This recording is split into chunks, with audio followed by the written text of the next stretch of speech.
May sarili kang banyo, closet, kama at sopa. May lababo din at gaya ng gusto mo. Tahimik ang lugar na ito kasi nasa third floor ka. Sabi sa akin ni Ate Lorelai. Inilibot ko ang paningin sa studio type apartment na iyon. Medyo nagmumukhang maliit yun dahil sa kama at sopa pero wala namang kaso sa akin yun. Ako lang naman ang mag-isang titira dito eh. Isa pang mura, 2,000 lang kada buwan. Tumingin ako sa babaeng may-ari ng apartment at ngumiti. Sige po, kukunin ko na, sabi ko. Teka, ano nga pangalan mo? Tanong niya. Sanjo po, at isa kong writer. May saya na inunat ko ang mga braso habang nakaharap sa laptop. Finally natapos ko na rin ang sinusulat kong koleksyon ng horror stories na pinamagatang kong Sanjo Stories. Matapos ang halos 3 buwan, ay higit sa 20 na palang nasulat ko. Counting edit na lang at pwede ko na itong ipasa sa editor ko. Sumandal ako sa sopa kung saan ako naroon. Alas 8 pa lang ng gabi, pero inaantok na ako. Sa bagay, gabi nito talaga ako antukin. Antukan sa personal. Dahil medyo inaantok, naisip kong umidlip muna. Kapag nagising ako mamaya, isusunod ko na ang pag-i-edit. O kung tatama rin naman ako sa pag-i-edit, pwede namang akong gumawa ng update sa mga stories ko.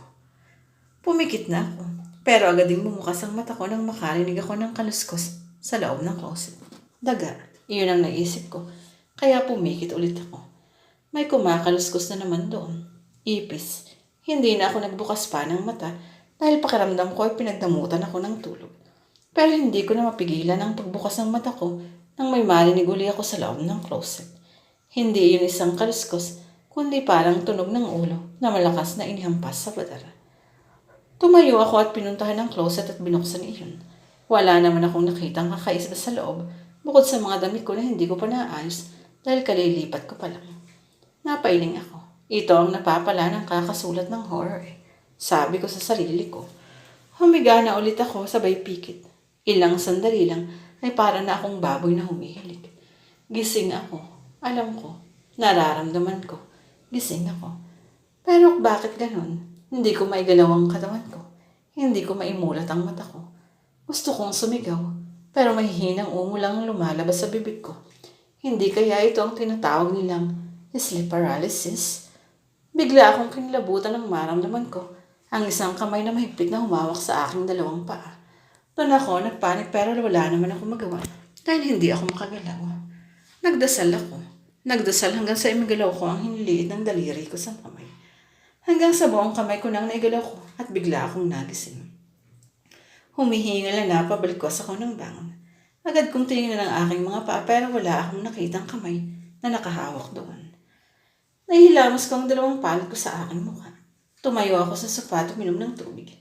Nang ilapag ko ang baso sa lababo ay nagulat ako nang marinig ko na naman ang kalampag sa loob ng closet. Sa pagkakataon na iyon ay medyo nakakaramdam na ako ng takot dahil sa sleep paralysis na naranasan ko kanina. Bigla akong naparanoid. Muling naulit ang kalabog sa closet. Kahit medyo natakot, ay nilapitan ko pa rin ang closet. Tagaktak na ang pawis sa noo at bahagyang nanginginig ang kamay nang abutin ko ang pinto na yun. At ganoon na lang ang pagsigaw ko nang makakita ko ng 3 duguan na babae sa loob ng closet. Bawat sa kanila ay may hawak na posporo na may sindi. Hindi ko na kinaya ang nakita ko at binalot na ako ng kadiliman. Sanjo, Sanjo. Sanjo huy. Pagmulat ko ng aking mata ay ang nagtatakang mukha ni Ate Lorelai ang sumalubong sa akin. Anong nangyari? Naguguluhan kong tanong sabay bangon. Abay, ikaw yata ang dapat kong tanongin eh. Bakit dyan ka nakahiga sa sahig? Kanina pa ako katok ng katol. Wala namang sumasagot. Kaya ginamit ko rin yung duplicate ko at baka kako kung anong nangyari sa'yo. Sinapo ko ang likod ng ulo ko. Napatingin ako sa closet at naalala ko ang nangyari kagabi. Ate Lorelai, magsabi nga kayo ng totoo. Ano ang nangyari sa dating nakatira sa apartment na ito? Diretsang tanong ko sa kanya. Ha? Wala, bakit? Anong wala? Bakit may nagpakita sa aking multo kagabi? Sabihin niyo na sa akin. Kung walang nangyari sa dating tumira dito, ano ba ang apartment na to dati? Natigilan si Ate Lorelai at lumapit sa closet. Hinawakan niya sa gilid at nagsalita. Dating bahay ang apartment na to. At oo, yung anak ng may-ari ng bahay ay namatay sa closet na yan. Nang gabing mamatay siya, nakakapagtaka na kasabay din niyang namatay ang 2 pa niyang kaibigan. Sila siguro ang nakita mo, Sanjo. Sinasabi ko na nga ba, hindi ako maluloko nitong si Ate Lorelai. Horror writer yata ako. Itinaas ko ang dalawang kamay ko. Okay, alis na ako dito. Final na sabi ko. Aba, kung alis ka, hindi mo na pwedeng kunin ang bayad mo. Abat, walang refund.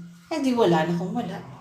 Sorry ate, pero hindi ako makakapagsulat ng maayos kung palagi akong gagambalain ng multo sa apartment na ito. Tugon ko. Nakalagay na sa maleta ang damit ko. Isa-isa kong tinawagan ng mga kaibigan ko, pero wala sa kanilang pwede kong tulong. Yan pansamantala habang naghahanap ako ng bagong apartment.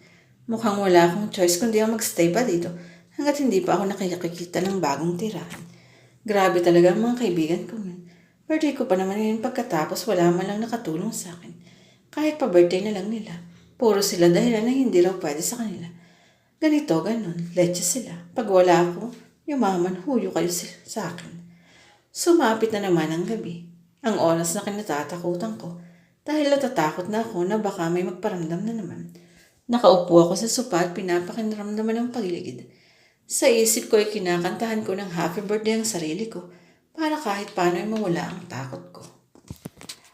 Wala sana akong balak matulog hanggang umaga, pero talagang bumibigat ang pakiramdam ko hanggang sa tuluyan akong nakatulog. Sanjo. Ate Lorelai, antok pa ako. Ungot ko sabay tagilid. Wala na akong pakialam kahit nasa sopa na naman ako nakatulog. Sanjo, ano ba ate? Natigilan ako sa pagsasalita nang may maramdaman akong malamig na kamay na humahaplos sa mukha ko. Nang imulat ko ang mga mata ko ay gano'n na lang ang gulat ko nang makita ko kung sino ang humahaplos sa mukha ko. Isang babae na duguan ang mukha at may mahabang itim na buhok. Malakas akong sumigaw at agad kong tinakbo ang pinto pero hindi ko yun mabuksan. Nanatiling nakatayo doon ang babae habang nakatingin sa akin ang nanlilisik na mga mata.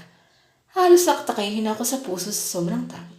Pabilis ang paghinga ko. Maya-maya ay narinig ko ang pag-ingit ng pinto ng closet. Nang tingnan ko ay isang lalaki na maputla ang mukha ang lumabas mula doon. Nakatalo lang siya sa harap ng closet. Marahan na umangat ang kamay niya at itinuro ako sabay halakhak. Nakakatakot ang halakhak niya. Nanonood sa aking tainga, kaya naman napaluhod na ako sa sobrang takot habang nakatakip ang dalawang kamay sa magkabilang tainga.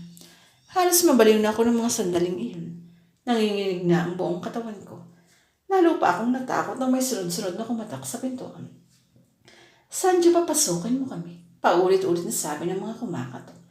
Parang nanggaling sa hukay ang kanilang boses. Hindi ko na kaya. Mababaliw na ako at sigurado ako na mamamatay na ako sa sobrang takot. Pikit mata kong tinakbo ang bintana. Minuksan ko yun at sumampa. Mas mabuti nga siguro mamatay na lang ako sa gabi. Ganitong paraan kaysa mamatay sa takot dahil sa mga multo sa pesting apartment na to. Hindi na ako lumingon sa likuran ko kahit na marinig kong bumukas na ang pinto. Siguradong sandamakmak na nakakatakot na mga multo ang makikita kong nakapasok na dito. Akmang tatalaw na ako nang marinig kong sumigaw ng mga multo. Happy birthday, Sanjo. Bigla akong natigilan sa pagtalon. Nanlaki ang mga mata kong lumingon ako sa aking likuran. At hindi na mga multo ang nakita ko, kundi ang mga kaibigan ko na may malalaking ngiti sa mga labid. Galit na sabi ko. We got you, bro. Happy birthday. Palabas lang namin ito. This is just a birthday prank. Sabi ng isa kong kaibigan. Bumaba ka na nga dyan. Sabi pa ng tumatawang isa. Hintayin niyo akong bumaba dito at lagot kayo. Hindi ko na naituloy pa ang sasabihin ko. Dahil biglang dumulas ang kamay ko mula sa pagkakakapit sa gilid ng bintana. Humulagpos ang paa ko. Nakita ko na tumatakbo ang mga kaibigan ko papalapit sa akin. Pero huli na ang lahat dahil tuloy-tuloy na akong nahulog mula sa bintana. At naramdaman ko na lang ang